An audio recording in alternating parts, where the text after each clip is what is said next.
thanks for coming out today. This is our second event. I'm going to try to make sure my voice can make it all the way through 3 events. We had a good event down at the Bar None restaurant in downtown Lexington. We had probably 75 to 100 people there, which was a very big event. I've had a busy week. I was, let's see, I think Thursday night in Shelbyville. Yesterday we had events in Lexington. I was in Lexington and then went back home. We had interviews on both of the network televisions in Lexington and 2 radios. And I drove home and we had a gathering of about 25 people who came to my medical office from Metcalfe County. And we drove up again this morning, did Bar None, and we're going to be here, and then we're going to Cynthiana after this. It's a lot of work, and my voice sometimes doesn't hold up for this. We'll see how I do today. I don't do this because I need a job. I don't do this because I want some sort of personal accolades. I do this because I'm worried about our country. I believe that we're drowning in a sea of debt. The debt, I think, is getting to the point where it may be unmanageable. The deficit this year is $1.75 trillion. People say, well, I can't conceive, I don't make quite that much money. I can't conceive of $1 trillion, neither do I. But if you were a millionaire and you had $1,000 bills and you wanted to have $1 million in your hand, it would be 4 inches high. But if you wanted to have $1 trillion in your hand in $1,000 bills, it would be 67 miles high. That's a lot of money. And we're spending $1.75 trillion more than we're bringing in. I don't know that we can do that forever. We've been borrowing money for a generation. We've been running deficits larger and larger for a generation. We used to manufacture things and have exports, and I understand we still do export some Toyotas that are made here and exported, which I think is interesting. But we, in general, have been losing our ability to manufacture things over a long period of time. The one thing we do export, our #1 export in our country right now, is the debt. We sell our debt to other countries, but I don't think that's necessarily something to be proud of. We owe the Chinese $800 billion. We owe the Japanese $700 billion. We owe the Taiwanese $100 billion, the Saudis $100 billion. The list goes on and on. There are several ways you can pay for debt. You can tax people, but I think we're already taxed or overtaxed in many ways.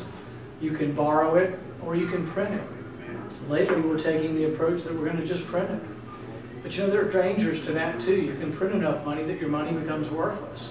It happened in 1923, the Weimar Republic. They printed so much money after World War II that people were carrying it around in wheelbarrows.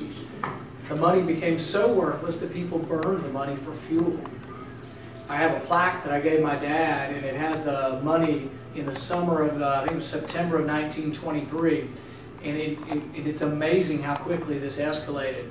I think it was like 1,000,000 marks for a loaf of bread at the beginning of September.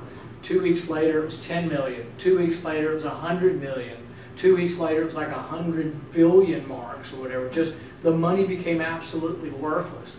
The workers would demand to be paid at noon and again at 5 o'clock because the money lost value between noon and 5.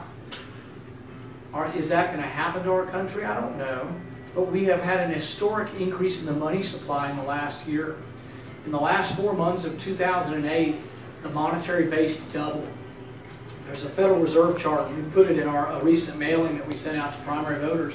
And you look at the monetary base, and it's going along the x-axis, and all of a sudden it shoots through the roof, exponentially rising. We've never had this type of money increase in our history. So it's an historic increase in the money supply, and the question is what will happen? Nobody knows the future, but my fear is that we may get worse than what we had in 1979. We had 20% inflation, 20% interest rates, and then we ended up having a significant recession.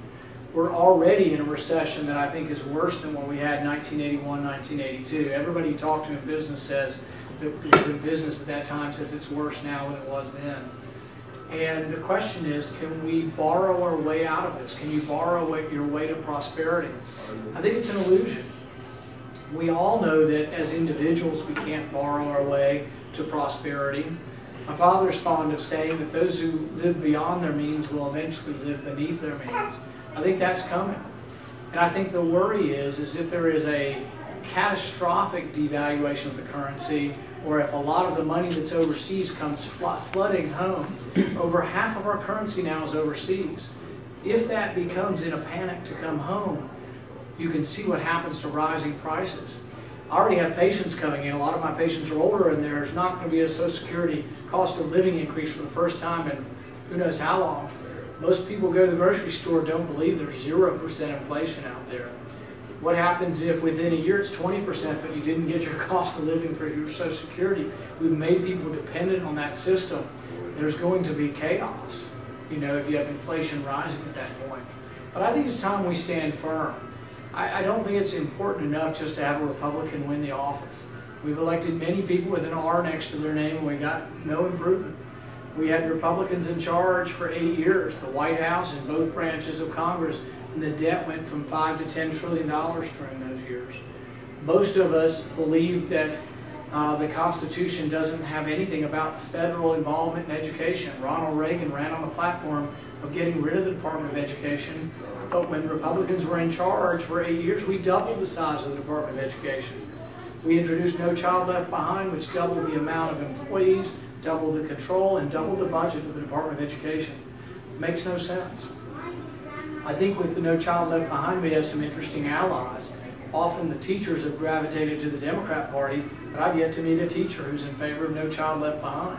And I tell them flat out, I'm opposed to it, we should repeal it. Interestingly though, the teachers union, the National Education Association, which is not in any way, shape, or form conservative, sent me their survey, and they acknowledge that most teachers are against No Child Left Behind. But interestingly, their solution, you just need to double the funding for No Child Left Behind to fix it now. We don't like it, but let's fix it by doubling the funding.